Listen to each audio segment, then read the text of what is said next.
Bienvenue sur Branché au Jardin, le podcast de Promesse de Fleurs, votre pépinière en ligne. Votre rendez-vous jardinage, botanique et biodiversité sur un format court, amusant et instructif. Bonjour à tous, bonjour Olivier. Bonjour Ingrid, et bonjour à tous aussi. Alors aujourd'hui il fait très très chaud et rien de mieux que de se rafraîchir avec des petites boissons avec des sirops de plantes. Qu'est-ce que t'en dis Olivier ? Ah bah oui, en plus des sirops de plantes comme tu dis, avec des plantes qu'on peut trouver facilement dans le jardin, comme la menthe, la mélisse ou pourquoi pas la lavande. Alors la menthe, c'est vrai que j'aime particulièrement parce qu'elle a un goût frais et puis assez puissant. Et en plus de ça, elle aromatise pas mal de boissons. Et elle se cultive aussi très facilement, n'est-ce pas Olivier ? Bah oui, même parfois tendance à être un petit peu envahissante si on se laisse envahir. Alors, quelle est donc ta recette pour ce fameux sirop de menthe, Ingrid ? Alors moi je prépare souvent un demi-litre de sirop. Je trouve que c'est vraiment pas mal par rapport à la durée de conservation. Pour faire ce super sirop, on va avoir besoin de 50 à 60 grammes de feuilles de menthe fraîches de préférence que vous avez cueillies au matin. Ça équivaut à peu près à 150 feuilles si vous avez envie de vous embêter à compter. Ne me dis pas que t'as compté les feuilles.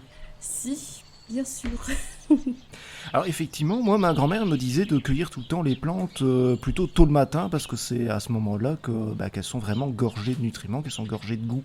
C'est bien le cas, tu me confirmes ? Oui, tout à fait. On va aussi prendre soin de les rincer parce que souvent vous allez avoir des petits insectes qui vont se cacher en dessous des feuilles. Une fois rincées, on va séparer les feuilles des tiges, on va vraiment garder que les feuilles. On va les mettre dans une casserole avec 30 centilitres d'eau qu'on va faire bouillir tout doucement. On va éventuellement aussi ajouter un petit peu de jus de citron si vous en avez, c'est pas obligatoire, mais ça permet de prolonger la durée de conservation. Alors je suppose qu'après on couvre le tout, on laisse infuser pendant combien de temps plus ou moins ? Une fois que vous êtes arrivé à ébullition, vous coupez le feu et vous laissez infuser pendant à peu près 6 heures. D'accord, ensuite on va filtrer le tout pour récupérer vraiment ce premier jus. Au bout de 6 heures, on va filtrer, on va récupérer le jus et vous allez peser le jus et vous allez rajouter autant de grammes de sucre que de jus. Après avoir rajouté ce sucre, eh bien on va porter le tout à ébullition, on va dire pendant au moins 10 minutes à bouillir en remuant régulièrement. Cette opération elle est nécessaire, c'est en fait pour faire évaporer un petit peu d'eau et pour créer vraiment le sirop de menthe. Et voilà, notre sirop de menthe est prêt à être mis en bouteille.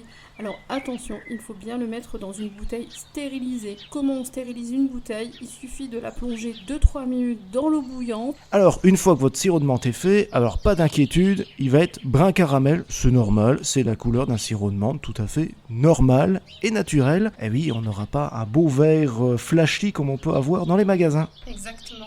Et votre sirop de menthe va se conserver environ 1 mois au réfrigérateur. Alors on a parlé du sirop de menthe, mais on peut faire aussi Ingrid, du sirop de lavande. Tout à fait. En plus, le sirop de lavande a vraiment un goût très différent et très sympathique. Alors, pour la recette, vous allez prendre la recette du sirop de menthe, c'est exactement la même à une différence près. Il faut juste laisser infuser 2-3 heures seulement. Sinon c'est beaucoup trop fort en goût, je suppose. Exactement, Olivier. En parlant de trop fort en goût, je me suis dit, tiens, on fait du sirop de menthe. Chez moi, j'ai un peu de menthe, mais ça va, c'est pas trop envahissant. En revanche, ce qui est un peu envahissant, c'est la mélisse. Et je me suis dit, tiens, mais pourquoi ne pas faire, effectivement, compter 150 feuilles de mélisse, comme tu l'as fait tout à l'heure avec ta menthe, et récolter la mélisse que j'ai un petit peu en trop au jardin. Et donc, j'ai fait du sirop de mélisse avec ta recette. Et je crois que j'ai laissé infuser peut-être un petit peu trop longtemps. Donc, on avait laissé infuser pour la menthe, rappelle-moi, c'était 6 heures. 6 heures, ouais, je crois que j'ai fait ça effectivement. Donc à mon avis, 2-3 heures, ce sera largement suffisant. Mais en tout cas, du sirop de mélisse, eh bien, ça fonctionne aussi. Si vous avez raté quelques éléments de cette recette, pas d'inquiétude, vous pouvez retrouver l'intégralité de la recette dans un tutoriel sur notre site internet promessedefleurs.com. Merci à toutes et à tous de nous avoir écoutés et à bientôt sur un nouveau podcast Branché au jardin. Merci Ingrid. Merci Olivier et merci à vous. Bonne journée et à bientôt. C'était Branché au jardin. À bientôt pour de nouveaux podcasts sur le jardinage et la botanique. En attendant, découvrez d'autres articles et vidéos sur notre site promessedefleurs.com.